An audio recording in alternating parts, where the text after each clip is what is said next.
We have a little confession to make. One of the main reasons we traveled to Portugal was to try these delectable pastéis de nata, also known as the Portuguese egg tart. But you know what? Let's leave that story for later. Right now, let's focus on Lisbon.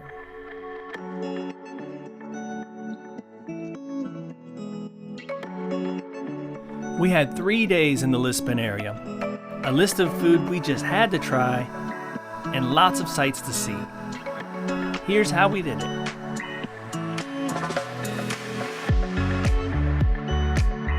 Our first steps in Lisbon led us to the Castelo de Sao Jorge.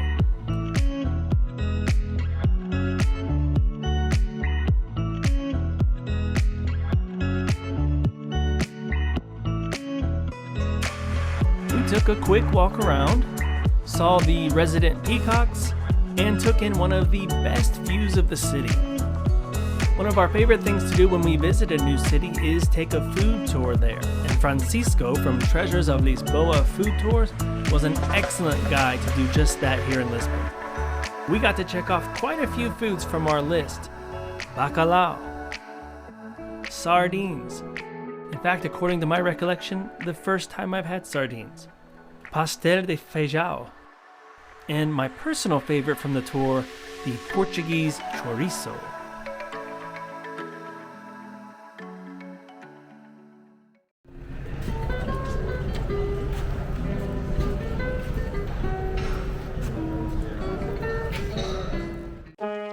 Day 2 was almost entirely spent exploring the city by foot.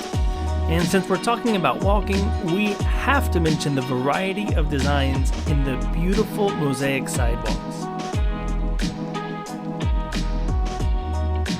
We began our day with the obligatory pastel de nata. Again, more about those in a future video. Now, we hadn't planned on riding the Santa Justa lift since the lines are usually long. We heard it really wasn't worth it. We just happened to pass by when the lines were short, so we decided to take a ride. It's nice to look at, but honestly, it isn't worth it if you have to wait in a long line. And just FYI, if you do plan to go, it's cash only. From there, our walking tour of the city took us to Ginjinha, where we tried a local favorite, a cherry liqueur called Ginjinha or Ginjinha.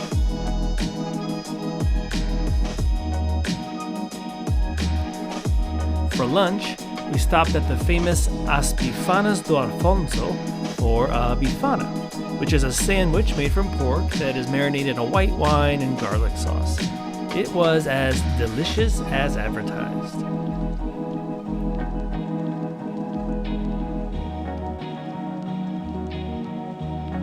For the rest of the afternoon, we kept making our way westward through Lisbon, seeing Praça Comércio, LX Factory, and Time Out Market, until we finally made our way to the Belem area of the city, where we saw first the Belem Tower,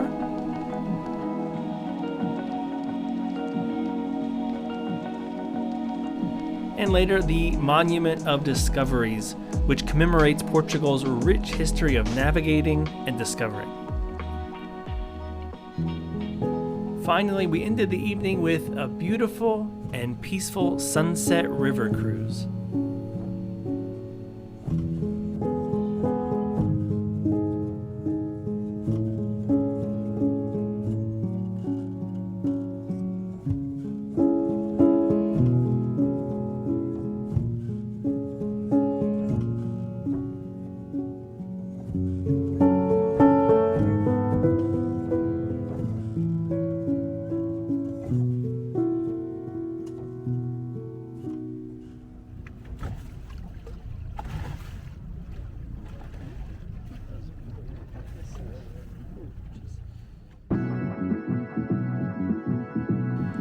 Day 3 started off again with, you guessed it, pastel de nata. But we're still not quite ready to talk about those just yet.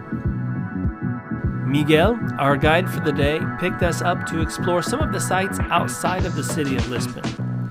Our first stop was the Palace of Queluz, which is also known as the Portuguese Versailles. And honestly, both the inside of the palace and the grounds that surround it were a sight to behold.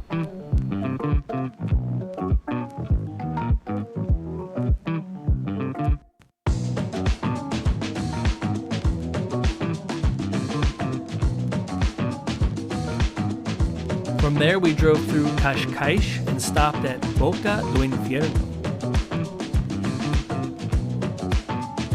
Then we made our way towards the westernmost point of the European continent, Cabo da Roca, where, as you can see, the wind was absolutely relentless.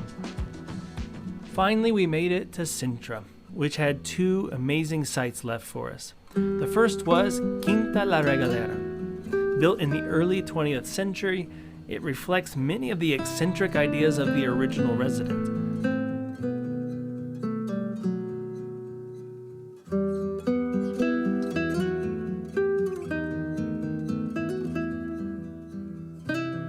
The grounds and interior are amazing, but the most recognizable feature is the well, which goes down over 80 feet and then connects to some tunnels below.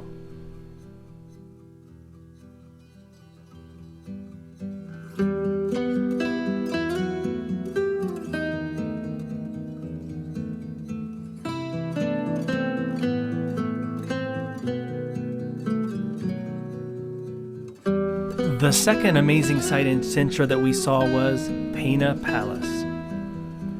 It was built by King Consort Ferdinand II and was completed in the mid-1800s. Now, he also had eclectic tastes, and he left almost no detail of the building to chance. Many thanks to our guide Miguel for giving us such a detailed explanation of many of the little details you would miss in the building without a guide.